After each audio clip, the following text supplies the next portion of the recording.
toujours la même chose, je crois. Survivre, voilà. Et survivre avec ma famille et les gens que j'aime. Voilà, c'est d'une banalité confondante, mais c'est terriblement sincère.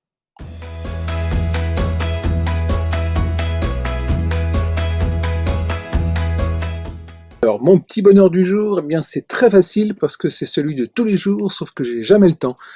Et aujourd'hui, j'ai peut-être le temps, je vais aller courir en face, là-bas. Parce que j'aime bien ça et que je le fais quand il n'y a pas trop de monde.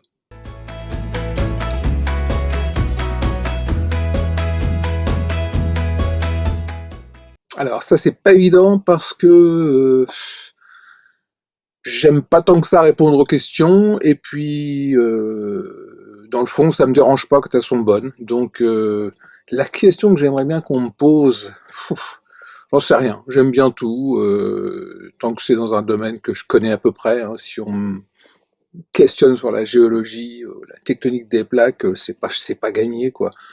Voilà, maintenant paradoxalement, j'aime pas tant que ça donner mon avis. Voilà, je sais que ça va paraître très bizarre de dire ça, mais une fois de plus, c'est sincère.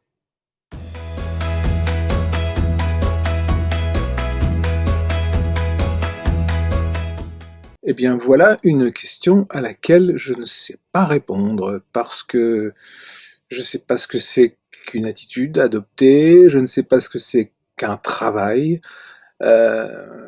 Un artiste, ça ne travaille pas, ça vit de sa passion.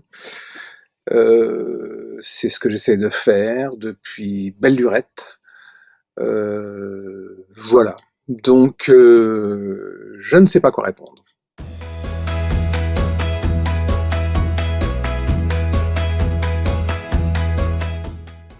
Alors bien ça c'est très simple, je ne peux pas passer une bonne journée, je ne peux pas passer de journée exceptionnelle sans mon ex-petite amie, qui est aussi mon ex-compagne, et qui est ma femme. Voilà, je suis pas un mec si passionnant que ça finalement, il n'y a pas de belle journée sans elle, voilà, c'est aussi simple que ça.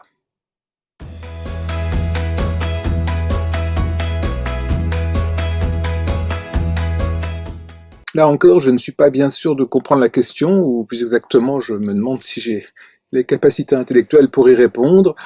Disons que ma fiction, bah, c'est ma réalité, et que ma réalité, c'est ma fiction. Voilà, c'est-à-dire que je crois que il faut s'inventer un monde, il faut s'inventer une vie, et c'est ce que j'essaye de faire le mieux possible.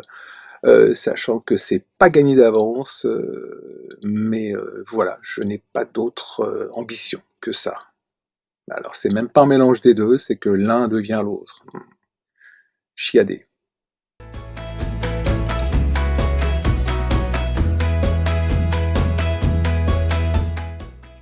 Alors, par les temps qui courent, nous sommes plutôt abreuvés par les écrans, hein, on voit tout ce qui sort, voilà. On regarde autant finalement des séries que des films, parce que moi je vis ici avec une cinéphile invétérée, et donc je peux vous assurer que j'en reçois de façon quotidienne.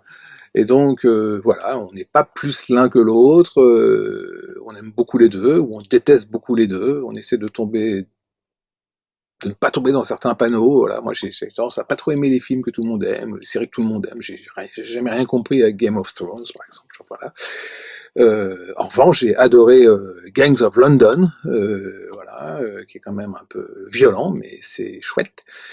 J'ai adoré Suburra, n'en parlons pas. Et le dernier film, j'ai adoré le dernier Clint Eastwood, et j'ai beaucoup aimé The Dig, Simon Stone, je crois, et Ralph Fiennes.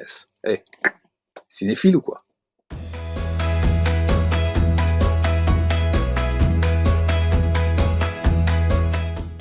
Alors une chanson à écouter le matin, eh bien écoutez, c'est certainement pas Good Morning des Beatles, qui est une des rares chansons des Beatles dont je suis pas très fan, mais c'est très certainement Good Morning tout court de Ryuichi Sakamoto.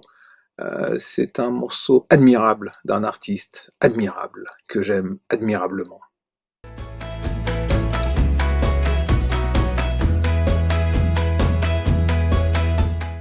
Le coût du voyage dans le temps, savoir s'il faut revenir en arrière, une décennie qu'on aurait pu louper et qui fait fantasmer. Euh, Évidemment, poser quelqu'un comme moi, c'est un peu de la rigolade, parce qu'on dit, ouais, il va répondre des années 70, puisqu'il les a vécus, et puis il nous bassine avec le fait qu'il ait grandi par les années 70, donc tout ça. Ouais, j'ai grandi dans les années 60 aussi, hein, tellement je suis vieux, mais effectivement, j'étais enfant. Euh, c'est pas si simple de répondre à ce genre de questions comme ça, là, en moins de 2 minutes, donc je vais pas m'y risquer. Il faut croire en l'avenir. Je crois en l'avenir quelque part. Voilà.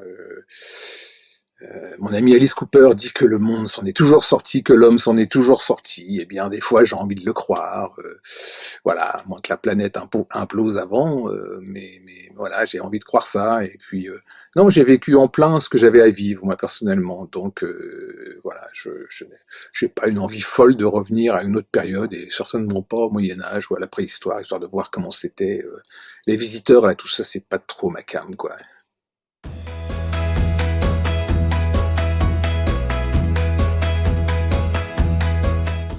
Alors, faut-il être sage? Eh bien, certainement pas comme une image, mais peut-être bien comme un livre d'images, comme une encyclopédie. Voilà ce que, voilà. Pas Wikipédia, hein, on est d'accord. Non, non, une vraie encyclopédie.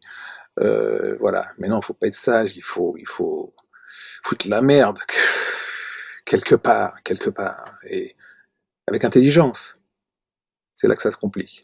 Ok, j'en ai trop dit ou pas assez là, je sais plus.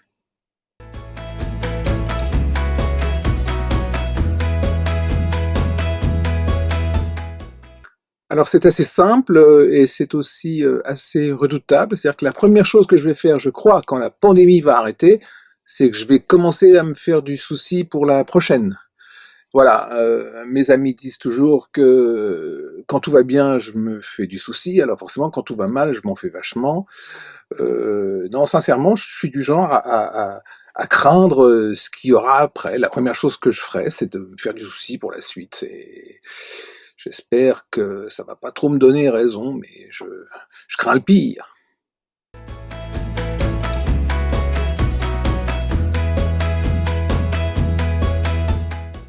À la question bonus alors.